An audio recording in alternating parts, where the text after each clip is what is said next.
Bonjour. Bonjour coach, ça va? Ça va, bien. Je voulais savoir comment vous avez récupéré votre groupe après ce match contre l'Ajax. Il reste encore un petit effort à faire contre Metz, ou un gros effort à faire, puisque les matchs, il faut les gagner. Dans quel état psychologique surtout est votre groupe, également sur le plan physique, s'il vous plaît? No, è un grande sforzo da fare domani. C'est un gros effort à fournir demain. Parce que Metz a perdu des matchs sur des épisodes, généralement dans les fins de match, donc ça va être vraiment un match difficile.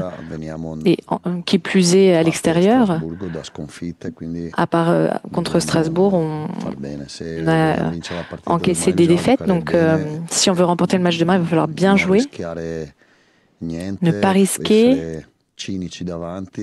être cynique en attaque et vraiment exploiter au mieux les occasions qu'il faudra créer. L'équipe se sent bien, un peu fatiguée évidemment, parce que c'est des matchs qui s'enchaînent. J'essaie de comprendre dans quelles conditions se trouve Balerdi. Il a fait le premier entraînement avec nous aujourd'hui. Et donc il faut que je vois s'il est en mesure de jouer ou pas. Ou si c'est un risque de l'aligner. Donc, pour le reste, tous les autres joueurs sont disponibles, à part Medina, évidemment, qui est le seul aspect négatif de cette période, c'est sa blessure, la blessure de Facundo Medina, qui sera éloigné des terrains pendant un certain temps. Mais on ne peut pas perdre de joueurs. Le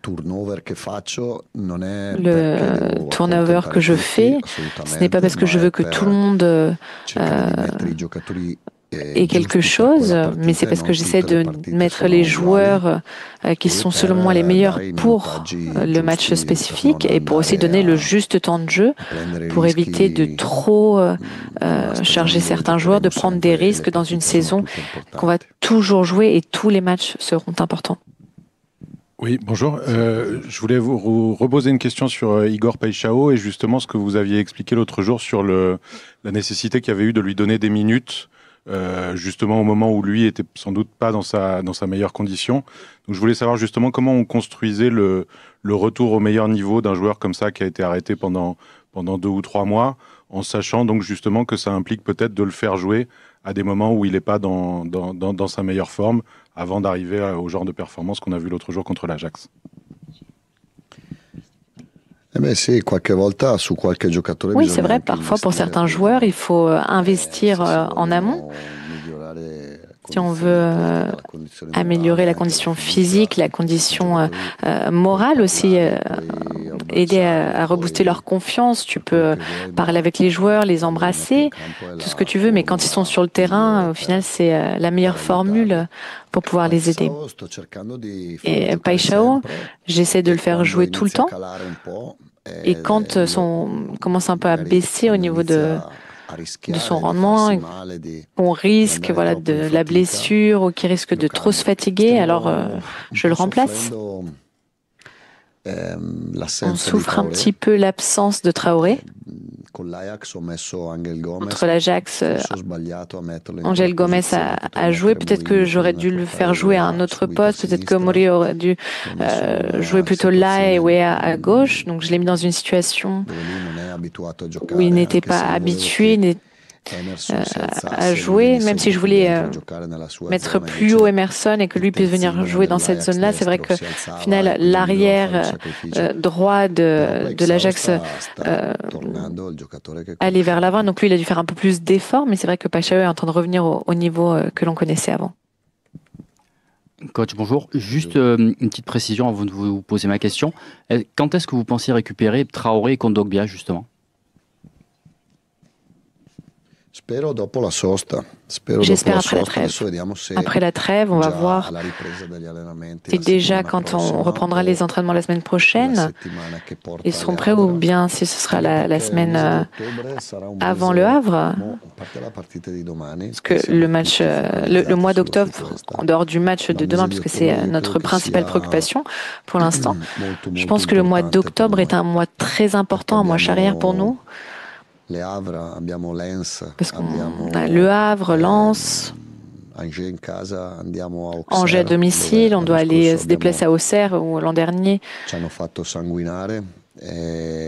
ils nous ont fait saigner, ils nous ont mis en difficulté, donc des matchs très difficiles. Et je pense qu'au Vélodrome, on peut continuer sur cette lancée positive. Et puis après, on aura aussi les matchs de Ligue des Champions à Lisbonne, puis à domicile contre l'Atalanta de Bergame. Donc,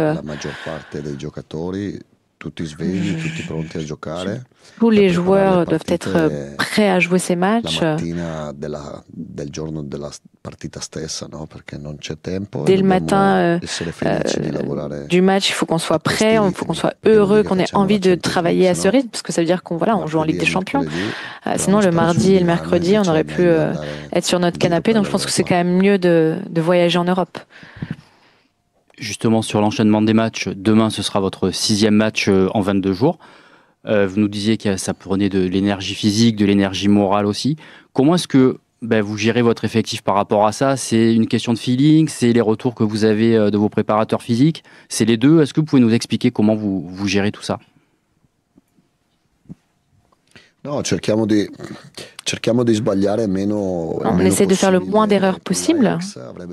Contre l'Ajax, Balerdi aurait dû jouer. Mais après Strasbourg, il n'était pas à 100%. Le médecin m'avait dit qu'il aurait pu jouer, mais il y avait un risque. Donc ça n'avait pas de sens. Si on dit l'équipe est forte, et on complimente Mehdi Benatia pour avoir construit une grosse équipe et qu'après on prend des risques avec peut-être pour conséquence une grosse blessure, ça ne serait pas bon. Donc on essaie vraiment d'évaluer et de prendre en compte tous les aspects, le type de match, la succession de matchs et les matchs qui ont été joués d'affilée par les joueurs, comme pour Højbjerg par exemple, il avait joué 3 matchs d'affilée, 3 matchs importants, Madrid, PSG, Strasbourg, donc de jouer un 4e match, même s'il n'avait pas de symptômes, ça commence à être dangereux. Et la même chose valait pour Aubameyang aussi. On a vraiment besoin de compter sur tout le monde, que ce soit Højbjerg, Kondogbia, les plus âgés, ou Bacola et Robinho Vaz. Robinho, il est rentré contre Strasbourg et il a été déterminant. Donc eux aussi sont prêts à jouer. Coach, bonjour, Florent Germain de RMC Sport. Vous avez eu des mots assez forts avant le match lundi en conférence de presse pour Amine Gouiri. Je voulais savoir, est-ce que vous le sentez déterminé à se battre pour, je dis pas regagner sa place, on se doute qu'il aura du temps de jeu, mais montrer qu'il a évidemment sa place dans ce groupe-là. Est-ce que vous sentez cette détermination chez lui, ou est-ce qu'il a pris un petit coup derrière la tête là ces derniers matchs, et peut-être quand on voit l'équipe marquer autant de buts, un match spectaculaire et rester sur le banc, peut-être qu'on est un peu touché. Voilà, comment vous le sentez vous mentalement? Et j'imagine qu'il a entendu vos propos, donc ça a dû peut-être le booster aussi. Io Gouiri lo vedo sempre bene. Moi, je vois toujours Gouiri en forme. Je pense que vous posez un peu trop de questions, vous faites un peu trop de problèmes par rapport à Gouiri. Moi, je ne pense pas que Gouiri se pose autant de questions que vous. Moi, je pense qu'il est serein. Il sait qu'il peut jouer, il sait qu'il peut entrer en deuxième mi-temps. C'est vrai que devant, il y a Aubameyang, il y a lui aussi, Robinho Vaz, qui peut rentrer aussi et faire de bonnes choses à n'importe quel moment. Il y a énormément de matchs. Cette année, c'est simple pour moi de gérer le groupe, parce qu'il y a tellement de matchs que tout le monde joue. Le terrain est toujours le juge. Au final, c'est le terrain qui parle. Je n'aime pas tenter des choses, faire des tests. Si j'essaie quelque chose, c'est parce que j'ai pas dormi pendant 2-3 jours et que voilà, j'y ai pensé. Après, évidemment qu'on peut faire des erreurs, mais c'est pas que le choix est mauvais si le joueur ne joue pas bien. le choix n'est pas le bon. Et je l'ai dit par exemple juste avant, par rapport à Angel Gomez à la place de Paixão. Peut-être que là j'ai commis une erreur parce que je m'attendais à un match avec un contrôle du jeu majeur et je pensais qu'Angel Gomez pouvait rester plus dans l'axe, dans son rôle, à son poste. Et au final, avec la physionomie du match qui a été géré en deuxième mi-temps par les adversaires, il a dû beaucoup défendre. Mais Guiri, c'est un joueur fort et il n'a pas à se préoccuper. Il ne doit pas vous écouter, il doit m'écouter moi. Bonjour coach, Slimane Ayane pour le Phocéen. À quel match justement vous attendez demain? Parce que ça va être une rencontre certainement différente de ce que vous avez connu contre l'Ajax et le Paris Saint-Germain, certainement avec Metz. On a vu contre Monaco notamment, ils étaient très regroupés derrière et voulaient procéder en transition rapide. Est-ce que c'est pas ce type de match-là où votre équipe a peut-être un peu le plus de mal actuellement ou même par rapport à la saison dernière, et sur quoi vous mettez l'accent pour ce match-là justement? Sì, sicuramente sono partite diverse. Ce sont des matchs différents.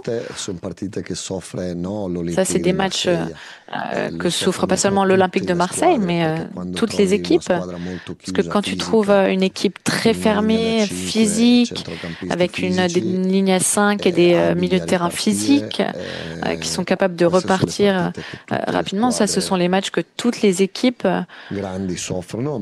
grandes équipes, ont du mal à affronter. Et nous encore plus, puisqu'on a envie d'être grand, mais on ne l'est pas encore. Mais si on veut être compétitif, si on veut jouer au meilleur niveau, il faut s'habituer à jouer contre ce genre d'équipe en luttant avec leurs qualités et nos qualités. Leurs qualités, peut-être que les appliquer aussi, la lutte, l'envie et la compétition. Et peut-être que la qualité qu'on a, nous, est plus élevée parce qu'on est une équipe qui joue aussi dans d'autres compétitions. Mais si tu ne mets pas l'envie sur le terrain, le sacrifice, le meilleur niveau et le haut niveau, les qualités d'une équipe qui normalement est supérieure ne se voient pas. Et ça vaut pour toutes les équipes, pas seulement pour nous. Dans tous les championnats, c'est comme ça. Coach, bonjour. Bruno Blanza de la radio Ici Provence. J'avais une question aussi sur Guiri. On voit qu'il va mieux, qu'il joue mieux. Ces 2 derniers matchs sont assez intéressants. Il lui manque le but. Il n'a toujours pas marqué cette saison. Vous qui avez été attaquant, que lui manque-t-il aujourd'hui à Guiri? On a des chances de le voir demain pour marquer et se libérer véritablement. No, lui ha delle caratteristiche. Lui, il a des caractéristiques différentes d'Aubameyang, différentes de Robinho, d'autres attaquants. Lui, c'est un joueur de jeu. Il aime jouer et faire jouer les autres aussi. C'est pas un joueur qui est toujours dans la surface spécifique. Il n'a jamais marqué 20-30 buts en une saison. C'est pas un joueur qui attaque la profondeur comme peuvent le faire d'autres joueurs. Et ses qualités sont celles que l'on veut. Après, ça dépend de la physionomie du match. À Strasbourg, jouait en 1 contre 1, sur un marquage individuel, un peu comme contre le PSG, parce qu'il était en mesure de défendre lui le ballon, d'aider les autres. Donc c'est pour ça qu'il a joué. Et contre l'Ajax, c'était différent. Aubameyang, il a un peu toutes les qualités. Donc en fonction du match aussi, j'essaye de décider et de trouver la meilleure solution. Et je l'ai dit aux joueurs, je vous le dis également. Cette année, il ne faut pas dire j'ai joué ou j'ai pas joué en fonction du fait d'être dans le 11 de départ ou pas. Aubameyang, il joue ou pas, il a joué 30 minutes ou 20 minutes à Strasbourg, il a marqué, on a gagné le match. Donc voilà, il a joué. Parfois tu joues 90 minutes, parfois tu en joues 70, parfois tu joues seulement 20 minutes. Mais l'apport et ta contribution doivent toujours être la même. Parce que les matchs se gagnent aussi avec les remplaçants. Oui, Nicolas Chebriand pour la chaîne L'équipe. Arthur Vermieren vous a précédé en conférence de presse. Qu'est-ce que vous pouvez nous dire de ce joueur, à la fois sur et en dehors du terrain et voilà, est-ce qu'il va peut-être enchaîner d'autres titularisations à la suite? Bah, sicuramente giocherà altre partite. Oui, sans doute qu'il jouera d'autres matchs. Il presente e anche il futuro del club. Je pense que c'est le présent et aussi le futur du club. Parce qu'on travaille pour pouvoir créer également le futur, pas seulement pour aujourd'hui ou demain. Demain on verra. Donc là, en 2025, il est fort. Je pense qu'il a encore une marge de progression très grande. Sur le terrain, qu'il réussisse à être plus patron de l'environnement qui l'entoure, même si sur le terrain il n'est pas timide, mais je pense que s'il devient moins timide en dehors des terrains, donc en comprenant vraiment là où il se trouve, Marseille, la ville, le stade dans lequel il joue, le vestiaire dans lequel il se trouve, je pense qu'il pourra augmenter son rendement sur le terrain. Et comme joueur, vous l'avez vu, il est très fort. Bonjour coach, Alexandre Mistretta pour la Provence. Après les départs de Valentin Rongier et Adrien Rabiot cet été, certains avaient des doutes sur la force du milieu de terrain après des recrues un peu moins référencées telles que Vermieren ou O'Reilly. Ils tiennent leur rang, on le voit. Quel regard du coup portez-vous sur votre propre milieu de terrain aujourd'hui? Merci coach.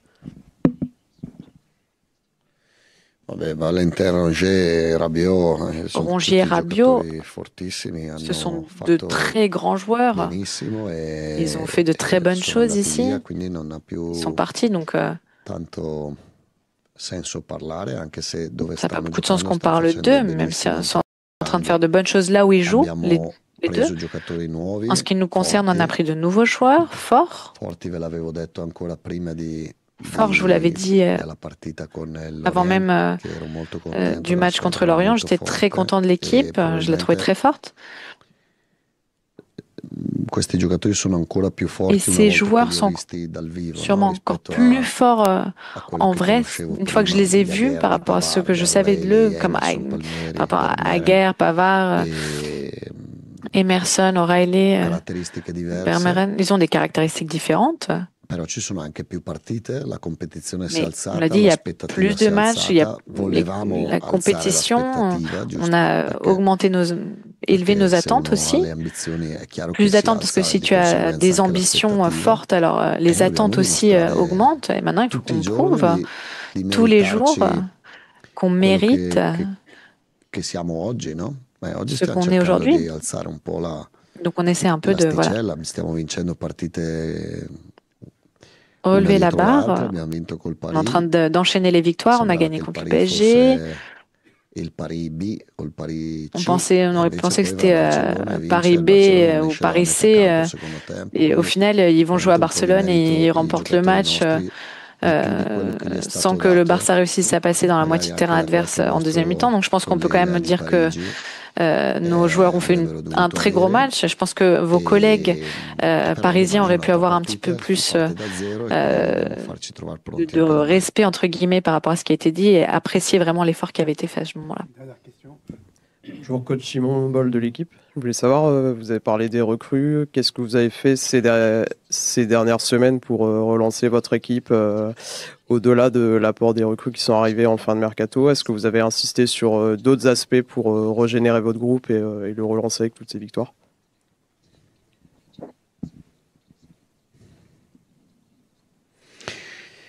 Le mois d'août a été difficile de par les résultats tout d'abord, les défaites de Rennes et Lyon, et l'histoire Rabiot-Rowe, évidemment pour le mercato qui a décollé les derniers jours. Et non, on n'a rien fait de spécial, on a toujours travaillé de la même manière. Ce qui a changé, je pense, c'est qu'il y a des joueurs forts qui sont arrivés, tous ensemble, et de bonnes personnes, des joueurs justes, des personnes justes et je pense que c'est eux qui ont amené cet enthousiasme. Et nous, ceux qui étaient déjà ici, on avait vraiment hâte d'avoir des joueurs de ce calibre avec nous pour pouvoir recommencer. Et je pense qu'il y a aussi des choses qui ont été dans notre sens. Le match contre Madrid, contre le Real à Madrid, a été vraiment déterminant pour comprendre certaines choses du point de vue footballistique, mais aussi pour qu'on prenne conscience aussi un peu de nous-mêmes. Mais bon, c'est pas encore le moment, voilà, de faire un bilan. Merci à tous. Au revoir. Merci, au revoir. Papier, s'il te plaît.